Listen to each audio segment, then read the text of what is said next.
merci d'être là.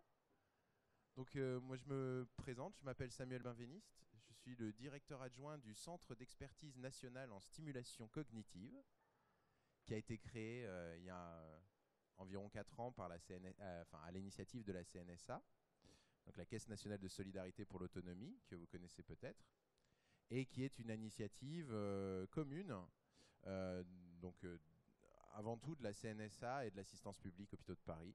Voilà. Il y a d'autres membres fondateurs des universités, le Gérontopole de Toulouse, voilà, qu'on remercie aussi. Donc, il s'agit aujourd'hui de vous parler de 3 Living Labs, peut-être aussi un petit peu du concept du coup de Living Lab pour ceux qui n'en ont jamais entendu parler. Sachant que on n'est pas tout à fait dans le bon sens, puisque normalement c'était Robert Picard, le président donc du forum des Living Lab Santé Autonomie, qui devait intervenir en premier, mais il a été programmé sur 2 sessions en même temps. Voilà. Donc c'est moi qui ai introduit, et puis il vous fera un récap sur les Living Lab dès qu'il arrive. Voilà. Donc personnellement, moi je suis trésorier délégué du forum des Living Lab, et donc c'est à ce titre-là, voilà, que je fais l'introduction. Alors, pour faire simple, on va partir sur l'exemple, hein. Donc, qu'est-ce que c'est que le Living Lab alors Steamco, donc on dit LUCO parce que c'est donc un Living Lab qui est co-géré entre l'usage, qui est le laboratoire des usages en gérant technologie, qui est issu de la PHP et de Paris Descartes, et puis donc le CEN Steamco, qui est plutôt issu de la CNSA. Donc l'usage, ça fait LU, et Steamco, voilà, LUCO. Bon. Donc ce qui est intéressant, c'est que c'est un laboratoire plus une association, donc un labo de recherche, hein, plus une association loi 1901. Et donc ça permet d'avoir vraiment c'est une structure un peu hybride, bicéphale, qui permet de faire tout un tas de choses. Et du coup, ce tas de choses, c'est co-conception, évaluation et labellisation des solutions qui sont autour de la e-santé, de la e-autonomie, tout un tas de choses comme ça. C'est une équipe pluridisciplinaire, comme vous voyez, donc je ne vous fais pas le détail, mais le point qui est le plus important, c'est que vous voyez qu'il y a aussi bien des médecins que des ingénieurs, que des psys, voilà, et puis plein d'experts tout autour qu'on mobilise un peu à demande, quoi. Très important, on a une plateforme de test, donc un environnement reconstitué qui se situe sur le site de l'hôpital Broca, directement sur le site de l'hôpital Broca à Paris 13. Et donc ça, c'est très important parce que du coup, ça nous permet de tester les solutions en milieu hospitalier, en partenariat donc avec l'AP. Et ça, c'est capital puisque eh bien, c'est vraiment une façon de faire émerger les solutions, de les tester avant de les déployer à grande échelle. On les déploie en environnement vraiment très contrôlé et donc on peut faire tout un tas de mesures, tout un tas de choses qui sont très utiles sur cette question. Et puis bien sûr, le cœur du Living Lab, hier, tout à l'heure, on vous en reparlera, c'est l'idée d'avoir des équipes mobiles, puisque l'idée du Living Lab, c'est pas seulement de tester dans un environnement reconstitué ou un aquarium, quoi, comme moi je l'appelle, tout simplement, mais c'est vraiment d'aller tester sur le terrain. L'idée, c'est de comprendre les conditions d'application des solutions dans les conditions réelles, en vrai. Voilà. Donc en vrai, ça veut dire plein de choses, hein. En vrai, ça veut dire que le service qui est autour de la solution doit être aussi pris en compte, que l'organisation qui est autour de la solution doit être prise en compte. En gros, si je prends l'exemple par exemple d'un bracelet de géolocalisation qui permet d'améliorer voilà, la sécurité des personnes qui peuvent être déambulatrices dans les EHPAD ou dans les établissements de santé, eh bien l'idée c'est pas juste de vérifier si le bracelet va bien détecter la sortie d'une zone de sécurité ou quelque chose comme ça. Parce que si vous savez que la personne est perdue dans une forêt mais que vous avez personne pour aller la chercher, ça sert strictement à rien. Ça crée de la déprime au sein du personnel, au sein des familles, et puis c'est tout. Donc l'idée, c'est que le Living Lab, il va aller tester les choses dans les conditions réelles. Et dans les conditions réelles, ça veut dire, voilà, notamment, par exemple, le produit, mais aussi le service qu'il y a autour, pour être sûr que les choses fonctionnent correctement. Voilà. Ensuite, donc c'est le CN Steamco et l'usage sont focalisés sur essentiellement la silver economy et les troubles cognitifs, donc tout ce qui est effectivement notamment la maladie d'Alzheimer. Donc bon, je l'ai déjà expliqué, et comme je vous disais, voilà, c'est présidé par la PHP et on a 5 universités et Gérontopole associés, sous l'égide de la CNSA et du Forum des Living Labs. Alors qu'est-ce qu'on fait? Ben, vous voyez, on fait tout un tas de trucs. En ce moment, on bosse pas mal sur, par exemple, la robothérapie, l'utilisation des avatars, qui sont un peu comme des robots, mais que vous avez peut-être déjà vu. Ça permet, par exemple, d'avoir des conversations naturelles avec des personnes qui ont des troubles cognitifs, de les aider. On travaille, par exemple, sur un truc tout bête qui permet à la personne de dire, de choisir son menu pour midi, voilà, ou des choses comme ça. Donc ça, c'est nos projets, je dirais, qui sont un peu assez amont, très recherche. Et puis par ailleurs, on travaille surtout en fait en partenariat avec les constructeurs de solutions, avec les entreprises. Et ça nous permet de faire tout un tas de trucs, des études de besoins bien sûr, comme je vous disais, via des focus groups, des observations, des enquêtes, de la co-conception donc en environnement reconstitué sur notre plateau de test, pour vérifier l'adéquation aux besoins, l'utilisabilité et l'acceptabilité des solutions. Donc ça c'est des solutions. Ensuite, justement, une fois qu'on a vérifié tout ça, on peut passer à l'étape suivante qui consiste cette fois-ci à déployer les solutions sur le terrain de manière progressive en collaboration vraiment très étroite avec les acteurs de terrain. Donc ça peut être aussi bien les professionnels de santé que les patients, que les aidants, que toute personne qui est impactée en fait par le dispositif. Et l'idée, du coup, c'est de faire ces déploiements de manière rapide, parce que progressive. D'abord, au lieu, en gros, de faire une étude pilote sur 6 personnes et ensuite de déployer sur 1000 patients, 1000 contrôles, eh ben, on fait 6, puis 20, puis 50, puis 100, et on facilite le déploiement, parce qu'au final, ça va plus vite de faire comme ça. Et puis, on fait de la mesure d'impact médico-économique. Et qu'est-ce que ça apporte à l'écosystème globalement? Eh ben, ça apporte une sécurisation des solutions, et ça facilite le passage à l'échelle derrière, et puis la réplication sur d'autres terrains. Parce qu'évidemment, vu qu'on fait les choses de manière scientifique, si on travaille sur un terrain avec des méthodes scientifiques opposables, ça permet plus facilement de réappliquer le même type de solution sur un autre terrain. Voilà. Aujourd'hui, l'évolution qu'on voit, c'est que justement, il y a tout ce qui est donc de l'ordre de l'essai clinique, et puis maintenant, il y a tout ce qui est de l'ordre justement de l'étude d'usage, de l'étude en conditions réelles, du Living Lab en fait, qui se développe. Et voilà, ce qu'on défend aujourd'hui et le mouvement qu'on voit, c'est que bien, il y a une utilité vraiment commune des deux approches pour arriver à des évaluations médico-économiques utiles, puisque un produit qui va être utilisé et qui va avoir un bon impact, du coup, dans le cadre d'un essai clinique, où les patients sont très encadrés, où les conditions d'application sont bien réunies, eh bien parfois on se rend compte que ça marche plus aussi bien une fois que les gens ne sont plus supervisés au sein de l'essai clinique. On a besoin de comprendre pourquoi. Et en fait, on a besoin du coup de faire les deux choses en même temps, c'est de valider vraiment la pertinence clinique d'un côté et puis de valider la pertinence de l'organisation, de l'usage de l'autre côté. Voilà. Et donc, c'est très intéressant parce que du coup, ça permet aussi d'aller vraiment sur la coordination ville-hôpital, de prendre des techniques qui peuvent être peut-être éprouvées en institution, puis de les transposer justement au point of care, comme on dit, donc, et puis pour tout ce qui est justement télésanté, c'est-à-dire se transporter à la maison, puisqu'on teste fréquemment des choses chez les gens, on teste des choses en cabinet des médecins libéraux, au cabinet des orthophonistes, au cabinet, voilà, avec des services à domicile aussi, tout cela. Et puis en dernier lieu, c'est vrai que ça permet aussi de travailler beaucoup sur tout ce qui concerne l'observance.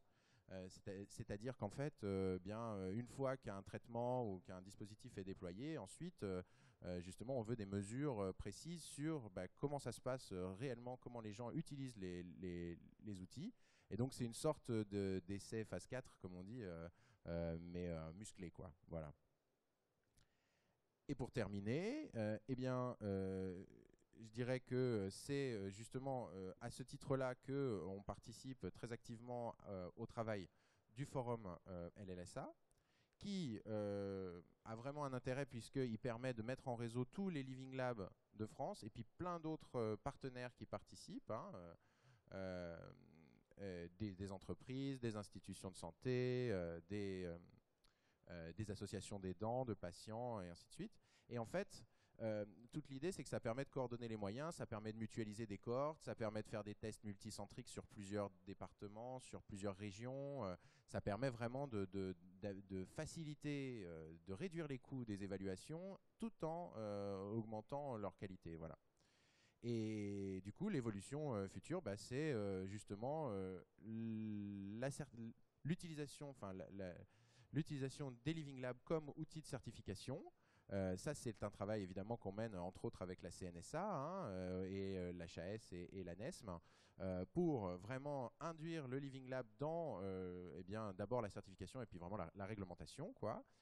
Et d'autre part, c'est simplifier et démocratiser les outils de télésanté, les outils en général de santé et d'autonomie, eh bien, grâce à ce que je vous disais tout à l'heure, le déploiement facilité et puis vraiment la co-conception, la co-évaluation, la participation des usagers qui vont vraiment utiliser le dispositif, aussi bien les patients que les professionnels de santé.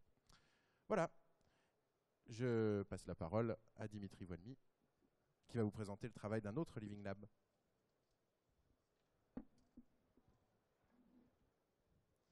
Merci Samuel. Je vais juste installer.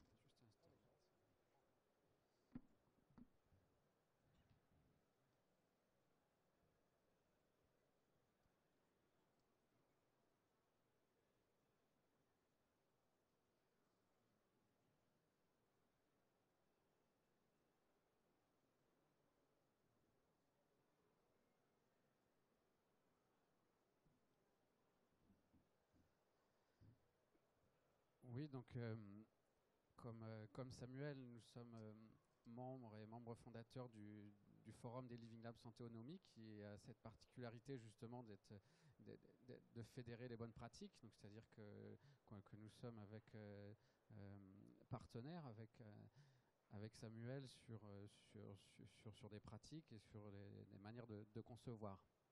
Là. Donc je suis responsable du Living Lab ActiveAging, qui est le Living Lab de l'Université Technologie de Troyes. Je suis sociologue formé à la microsociologie d'usage des interactions des technologies, c'est-à-dire comment étudier finement ces usages en conditions réelles, comme le disait Samuel. Donc, qu'est-ce que ActiveAging? Donc, c'est une structure adossée à l'Université de Technologie qui a été créée pour justement soutenir le processus de développement des technologies de l'information centrées sur les utilisateurs.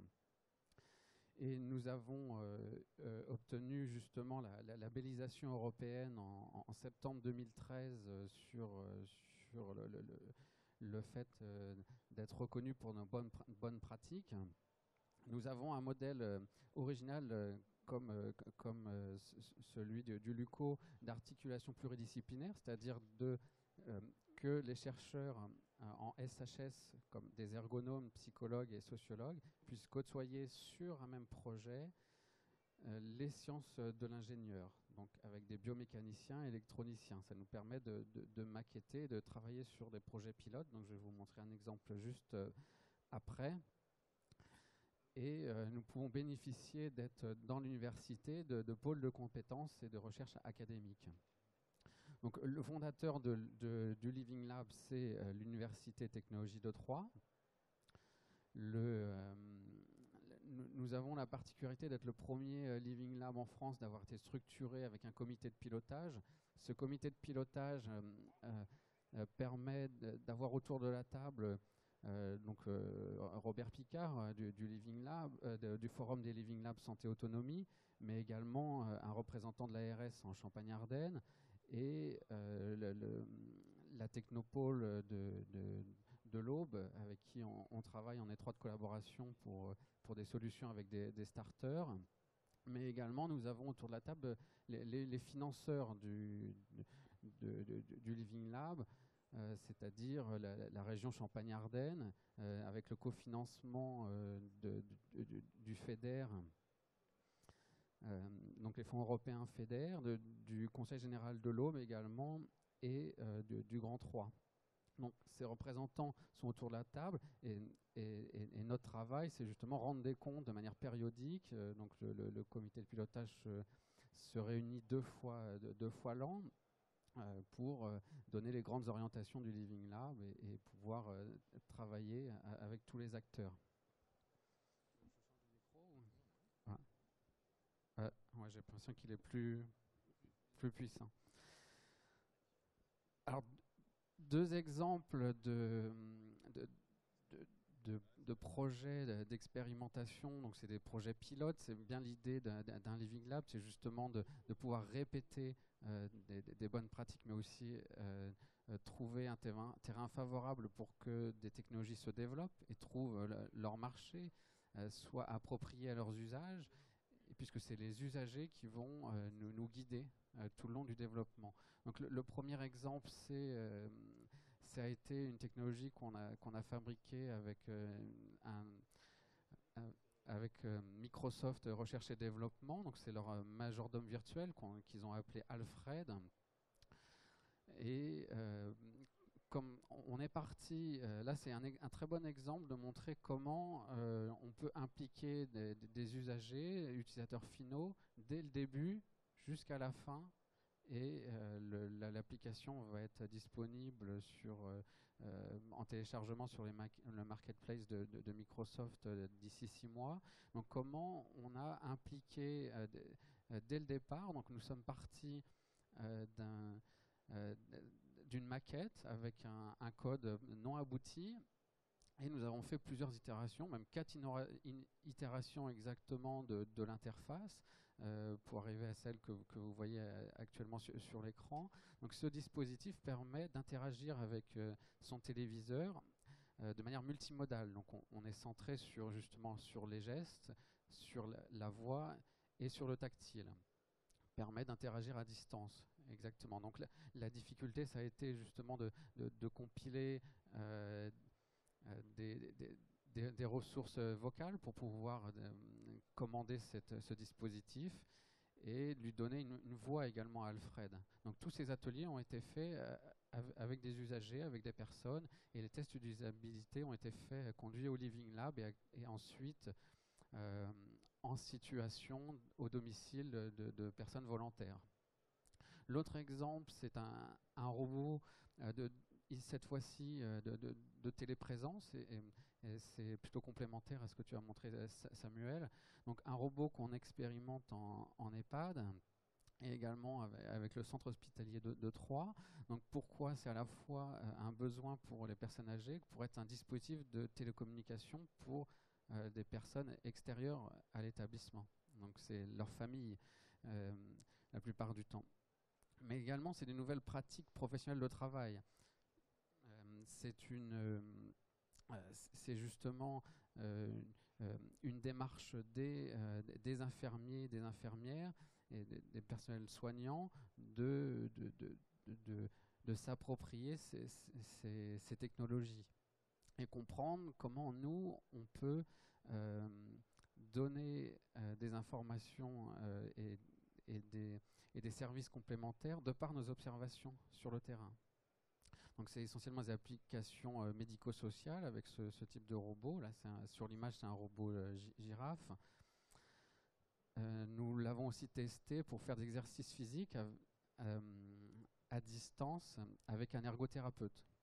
C'est-à-dire par des contraintes d'emploi du temps, de manière on va dire, préparée dans le planning de l'EHPAD. L'ergothérapeute peut, à un moment donné, faire des exercices via le robot. Et ça fonctionne très bien parce qu'en EHPAD, ce sont un environnement familier pour les personnes âgées. Également, le personnel soignant est connu aussi des personnes.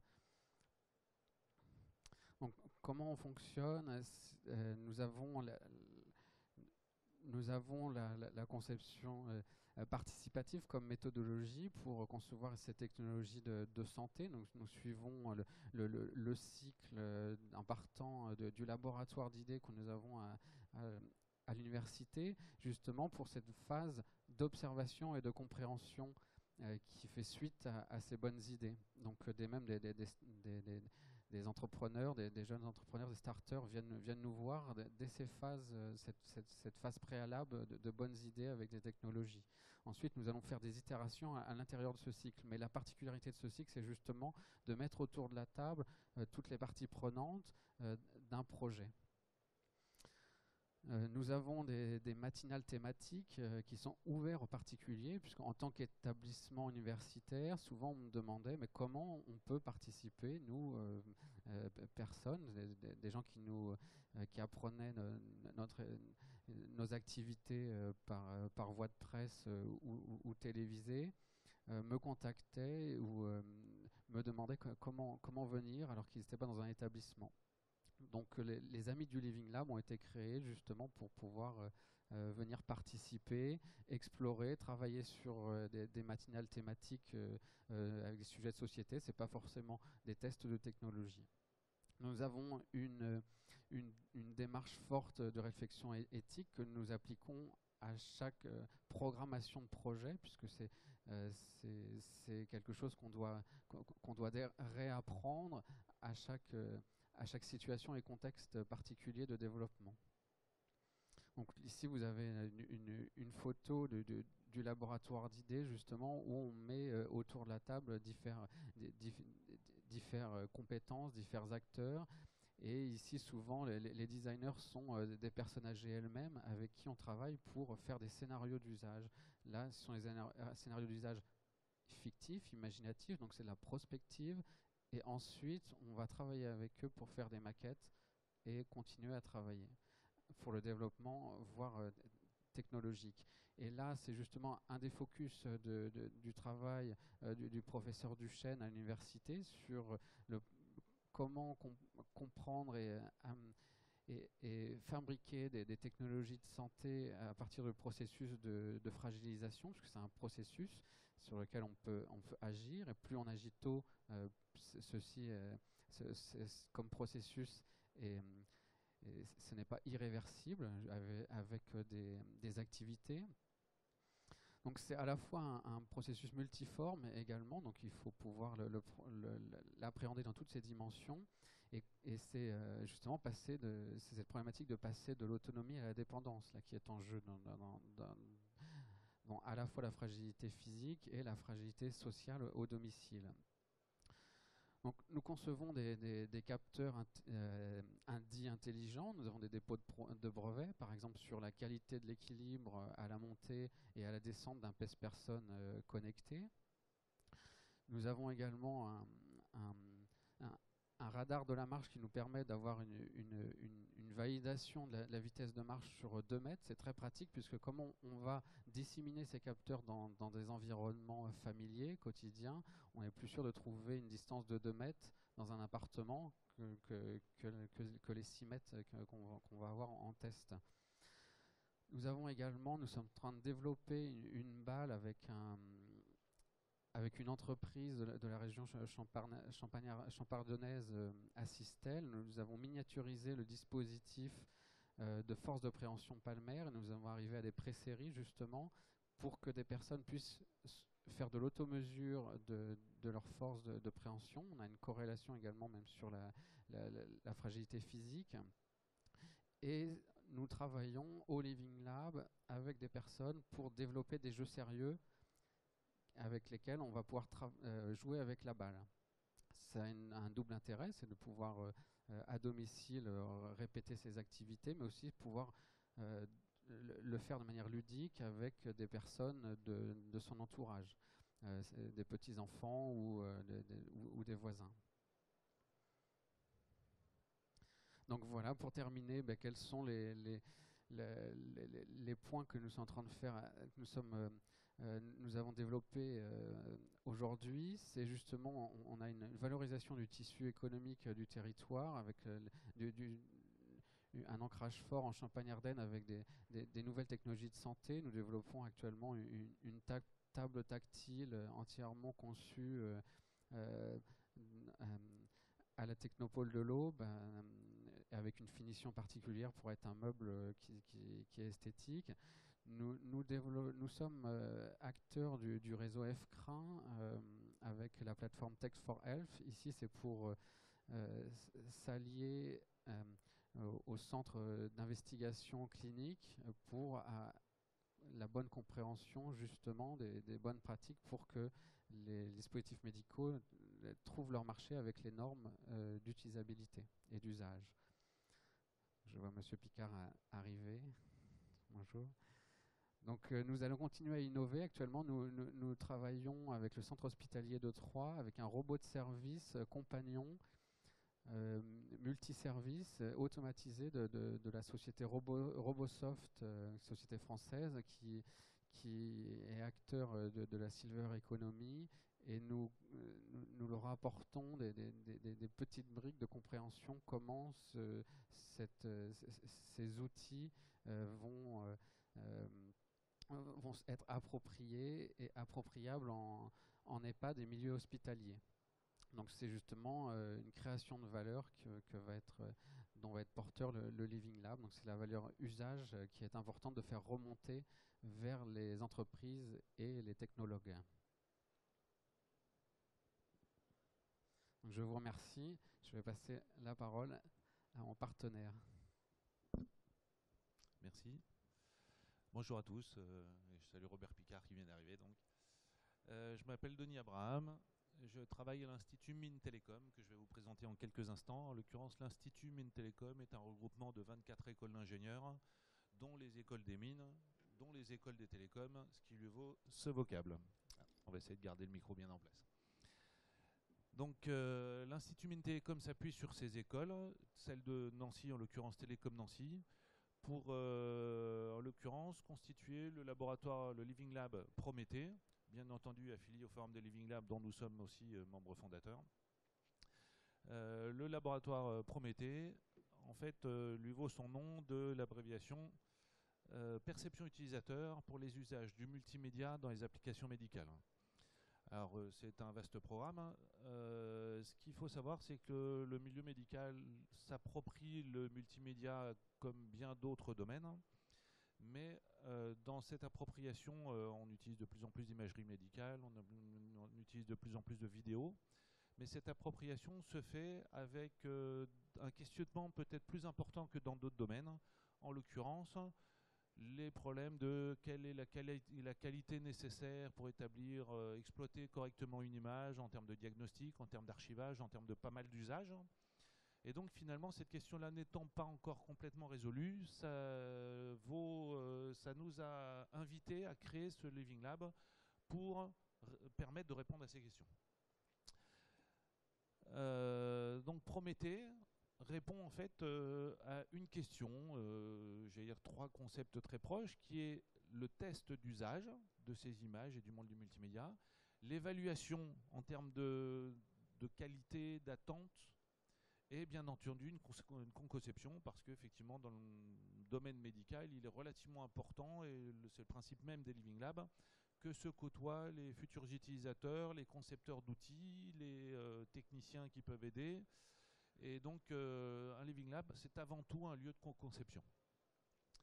On a, nous aussi, un peu à l'instar de mes 2 précédents orateurs, une équipe pluridisciplinaire. C'est vrai qu'un Living Lab, c'est quand même avant tout une complémentarité de compétences qui arrivent à se rassembler dans un lieu.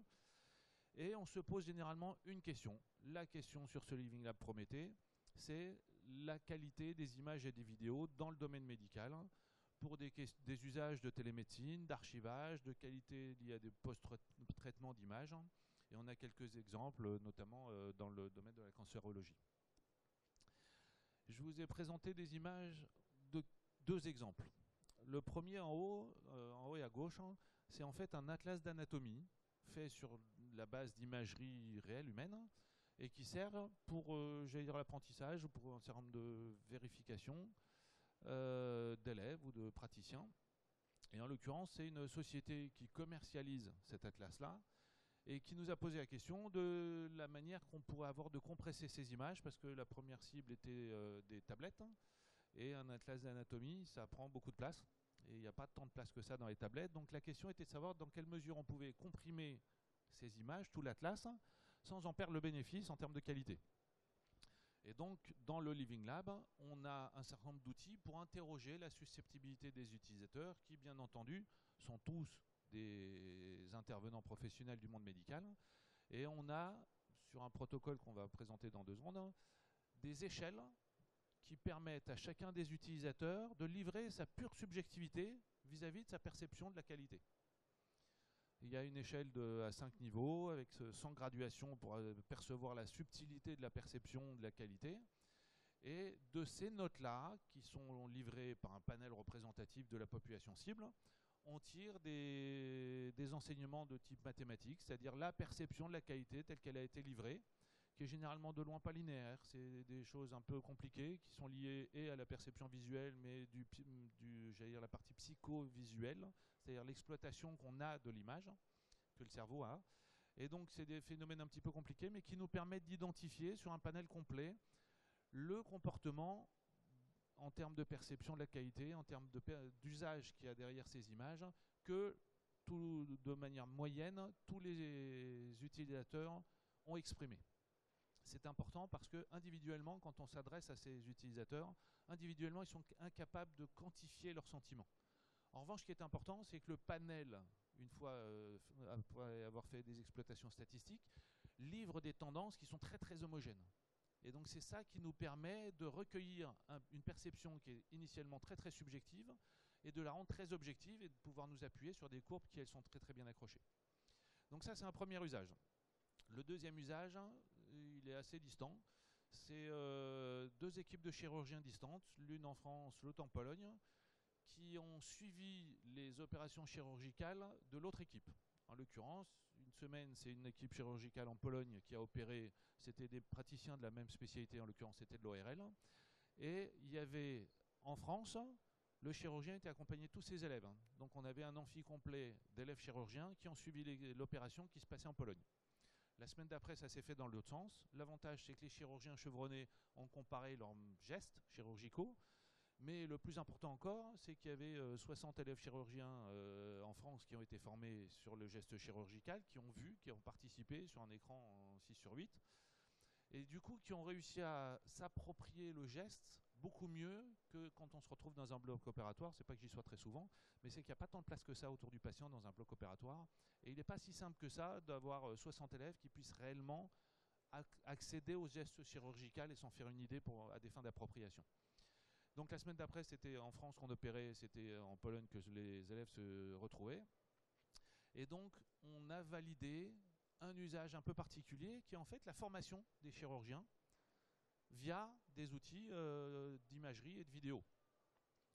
Donc ça a été très apprécié, ça a été fait dans le cadre d'un projet européen qui s'appelle Hypermed et qui a finalement assis le début de la réputation de ce laboratoire, de ce Living Lab Prométhée. Bon, derrière, il y a eu plein d'attentes, les staffs pluridisciplinaires qui visent à ce que toutes les spécialités qui ont un avis sur un patient en France comme partout ailleurs se réunissent dans une même salle pour choisir le protocole qui va être adopté pour le patient.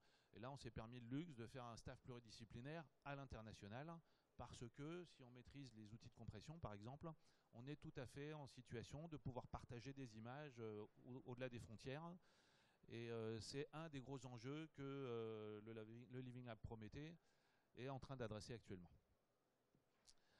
Donc aujourd'hui, je vous ai parlé un tout petit peu du protocole. On s'est inspiré d'un protocole normalisé à l'international parce qu'il est extrêmement important que, bien que sur le terrain du subjectif, la méthodologie soit absolument irréprochable. Et donc il y a une norme internationale donc issue de l'ITU, International Technommunication, je ne sais plus ce que c'est l'UU. Bon, monsieur Picard me l'a rappelé, mais je n'ai pas réussi à entendre. Toujours est-il que c'est la norme internationale qui est appliquée, la BT500, qui depuis 3 ou 4 décennies, à ma connaissance au moins, explique dans quelles conditions on doit regarder des images, en termes d'éclairage, en termes de tout ce qu'on veut, pour arriver à apprécier le moindre détail. Et donc on suit bien entendu à la virgule près tout le protocole, et y compris la mise en situation des observateurs, le recueil de ces échelles dont je vous ai parlé un peu avant. C'est la norme qui a défini les échelles. Et donc on suit de manière très scrupuleuse ce protocole de manière à pouvoir recueillir les résultats de manière indiscutable. Alors, je vous ai parlé de qualité, mais il y a aussi d'autres usages. Il y a du post-traitement. Ici, on est dans une situation un petit peu pointue, qui est le suivi d'un type de tumeur, et son suivi sur 15 à 20 ans. Et la prise en charge du patient sur le plan médical dépend de l'évolution de la tumeur. Et faire un suivi d'une tumeur sur 15-20 ans, c'est assez compliqué quand même, parce que les outils d'imagerie sur 15-20 ans sont susceptibles d'évoluer un petit peu. Les praticiens sur 15-20 ans ont eu le temps de changer. Et donc, il est relativement important de voir comment on peut faire ce suivi sans être lié à l'utilisateur. Et donc, là, le dernier test qu'on a fait a été de voir le contourage de la tumeur fait par 50 spécialistes. Et on a réussi à établir que finalement, le geste du spécialiste n'avait aucun impact sur la mesure de la tumeur. Ce qui est relativement important parce que finalement, on aurait pu croire que quand le praticien part à la retraite, potentiellement, on ne pourra plus suivre la tumeur de la même manière. En fait, non, on a réussi à établir que finalement, il n'y avait pas d'impact du praticien lui-même. Et donc, finalement, on va pouvoir le faire de manière, enfin, on va ouvrir la porte au fait de le faire éventuellement de manière mathématique, de manière à pouvoir déboucher sur un suivi vraiment beaucoup plus précis de ces tumeurs. Maintenant, je vais vous dire un petit mot sur un autre Living Lab, mais juste pour vous amener à comprendre que le mot Living Lab, ce n'est pas juste une définition. Il y en a eu 3, j'allais dire, qui ont été présentées. Les 2 précédentes étaient plutôt sur la fragilité liée au vieillissement. Là, je viens de vous parler des usages très différents de l'imagerie. Et on en a un dernier qui est sur l'autonomie, qui rejoint peut-être les 2 sujets précédents. Et j'allais dire, ce Living Lab Info Autonomie arrive en posant une question, c'est la plupart du temps on regarde comment les utilisateurs s'approprient les outils et quel impact on peut en avoir. Nous on a décidé de se poser une question, c'est qu'en disent les praticiens quand on leur met des outils dans les mains, est-ce que ça les aide? Est-ce qu'ils ont un gain en termes d'efficacité, en termes de rapidité, en termes de sécurité, en termes de quel que soit le gain qu'on peut en attendre?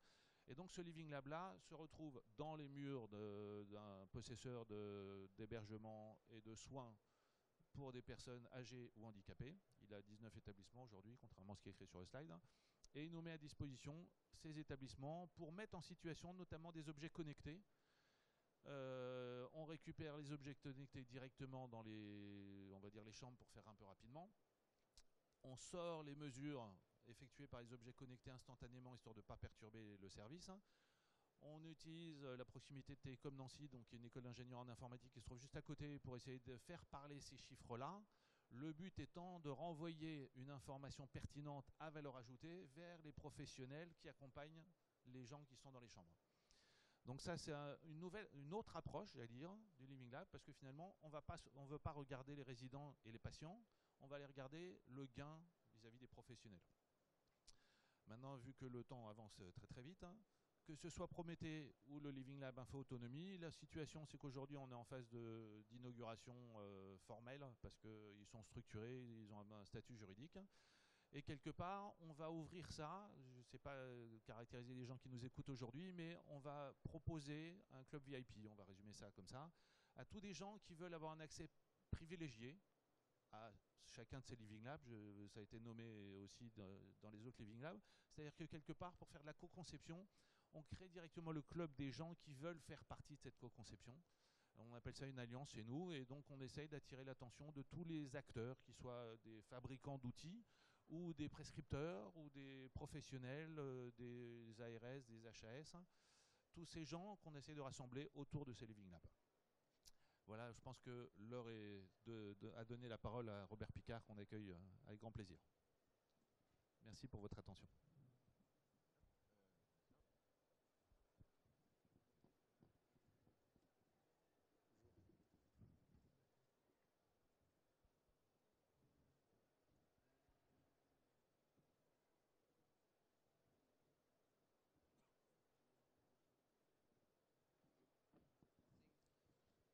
Merci.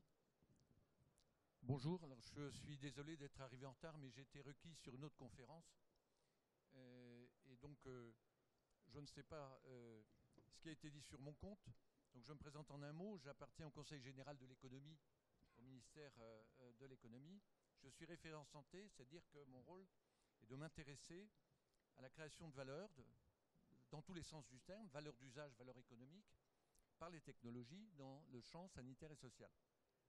Et donc, C'est à ce titre qu'un rapport a été produit en 2011 sur la valeur possible du Living Lab dans ce secteur, et que compte tenu de l'intérêt manifesté par un certain nombre d'acteurs sur ce concept, j'ai engagé et cofondé avec un médecin de santé publique un forum des Living Labs, qui est en effet un réseau, un espace d'animation, de rencontres et d'échanges des Living Labs Santé et Autonomie, parmi lesquels vous avez les 3 qui vous ont été présentés. Donc j'ai juste 3 ou 4 planches pour donner un petit peu des éléments de synthèse de ce forum, de ce qu'on a appelé le forum des Living Labs Santé et Autonomie. Alors là, vous avez un exemple, enfin une illustration d'un certain nombre d'acteurs qui se sont engagés, qui sont soit des Living Labs, la plupart des membres du forum sont des Living Labs, mais il y a également des responsables régionaux, des laboratoires de recherche, des hôpitaux, donc qui sont des acteurs intéressés par cette démarche et prêts à collaborer autour de ce type d'objet. Donc, je repars d'un contexte qui vous a sûrement été exprimé, vous connaissez par cœur, c'est que la technologie peut être une transformation d'un système de santé. Une telle transformation est attendue compte tenu des problèmes économiques que l'on connaît, et en particulier du fait du vieillissement de la population, des ressources médicales et de l'augmentation des dépenses. Alors, je souligne le point, il faut être un peu plus près, oui, excusez-moi, c'est qu'un facteur de succès des technologies, c'est leur appropriation. C'est donc le facteur humain. Et ce terme facteur humain a été choisi parce que c'est celui qu'a choisi l'Europe comme exigence posée sur les dispositifs médicaux avant de recevoir effectivement leur labellisation. Ça veut dire quoi? Ça veut dire qu'un dispositif médical, pour être labellisé CE, a besoin de faire la preuve que des tests d'usage ont été réalisés sur lui et que les praticiens ont effectivement la capacité et l'envie de s'en servir. Donc ce terme est consacré et il est au cœur des Living Labs. Voilà donc une définition qui vous a peut-être déjà été dite. Il y en a plusieurs parce que le concept est très englobant. Ce qui est souligné ici, c'est que dans le rouge, incluant les usagers finaux et leur entourage, on donne au Living Lab sa dimension de démocratie sanitaire. Et dans le vert, tous les acteurs d'une filière, solutions innovantes, on montre comment les Living Labs sont aussi un outil d'innovation. Donc finalement, le Living Lab est au carrefour, et le forum, de 2 politiques publiques, une politique d'innovation et une politique de santé publique. Alors aujourd'hui, le forum, eh bien, c'est une vingtaine de Living Labs, un peu plus, 23 si on compte les projets, une 50aine d'autres membres de toute nature, comme je le disais tout à l'heure. C'est une structure qui se veut pérenne, d'échange et de coordination. Elle est légitime parce que c'est la façon d'appliquer la loi de 2002 de droit du patient au sujet particulier des technologies qui les concernent. C'est une approche bottom-up, c'est-à-dire que le forum ne recrute pas de membres, mais tout acteur intéressé, qu'il soit Living Lab émergent ou acteur intéressé par cette démarche, est bienvenu au forum, avec des prix d'entrée qui sont extrêmement bas. Il y a une préoccupation éthique, puisque on travaille avec l'humain, il ne s'agit pas de manipuler ou de récupérer les comportements ou les discours tenus par les personnes. Et le forum s'est doté d'une charte qui précise ces points. Et enfin, le forum est une structure indépendante. Ce n'est pas une structure ministérielle, un service de l'État ou quoi que ce soit de ce genre. Le forum n'a pas de structure juridique et il a une association de support pour collecter les cotisations. Il commence depuis maintenant 2 ans, à avoir une visibilité, une reconnaissance institutionnelle. À sa journée annuelle de janvier dernier, Madame Axelle Lemaire est venue faire le discours d'introduction. Par ailleurs, le forum et la démarche Living Lab ont été présentés au Collège des directeurs généraux d'ARS il y a de cela 1 an et demi. Et d'autre part, non seulement les Living Labs, mais le forum a été cité en référence dans 2 rapports importants, celui du contrat de filière Silver Economy et le rapport de Madame Lauvergeon sur la politique d'innovation. Aujourd'hui, le réseau des Living Labs Santé Autonomie, comme vous le voyez, est un réseau qui est largement provincial, qui touche pratiquement toutes les nouvelles régions. Et là, vous avez une illustration de cette avancée. je rappellerai simplement qu'en 2011, au moment de la sortie du rapport, il y avait 2 Living Lab santé et autonomie. C'est vous dire que cette approche pousse, se développe, pas seulement en France, hein, mais également en Europe. Le fonctionnement du forum, c'est 2 sessions plénières annuelles. L'une est ouverte, hein, fait appel au public, hein, c'était celle de janvier, et l'autre à milieu d'année, plutôt réservée aux échanges internes entre les Living Lab et leurs partenaires. Et on est en mesure d'organiser ponctuellement des ateliers thématiques. Alors il y a des outils de partage de communication, notamment un site internet. Par ailleurs, et ça c'est un élément très structurant, forte valeur ajoutée du forum, comme vous l'avez vu, les Living Labs sont différents, mais ils ont des problématiques communes. Dans le domaine de l'économie, hein, la viabilité, la pérennité d'un Living Lab, qu'est-ce qu'il apporte aux produits qui passent entre ses mains, des problèmes juridiques, notamment de propriété intellectuelle. La co-conception suppose effectivement de traiter cette question. Le point d'après, c'est le co-design. Quelles sont les méthodes et les outils qui permettent à des acteurs de travailler ensemble pour produire une solution? Il y en a beaucoup, c'est difficile de s'y retrouver. Hein, ce terme n'est pas non plus, ne correspond pas à une réalité scientifique toujours très bien codifiée. Et enfin, le dernier, santé publique, c'est comment est-ce qu'on va pouvoir articuler l'approche Living Lab, cette approche participative, avec les exigences de la recherche clinique, point qui a été également illustré dans les exposés. Avant-dernier point, donc, des études sont conduites sur les outils des Living Lab, les outils qui sont à la fois des outils conceptuels, des méthodes d'animation, des méthodes de co-conception justement, mais aussi des outils techniques, des outils d'observation, des régies, hein, des enregistrements, des eye trackers, etc. Et donc les recenser, savoir qui maîtrise quoi est un élément important. Et comment bien s'en servir, voilà des thèmes de recherche transverses, hein, qui sont accompagnés et soutenus par le forum.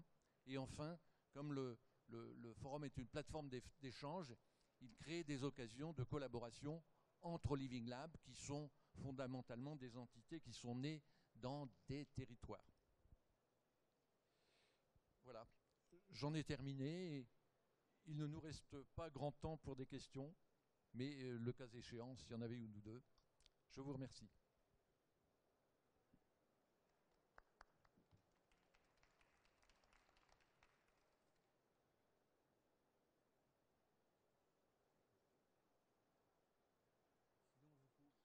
Vous pourrez les poser individuellement, on ne va pas prendre la fuite tout de suite. Merci d'être venu, merci de votre attention.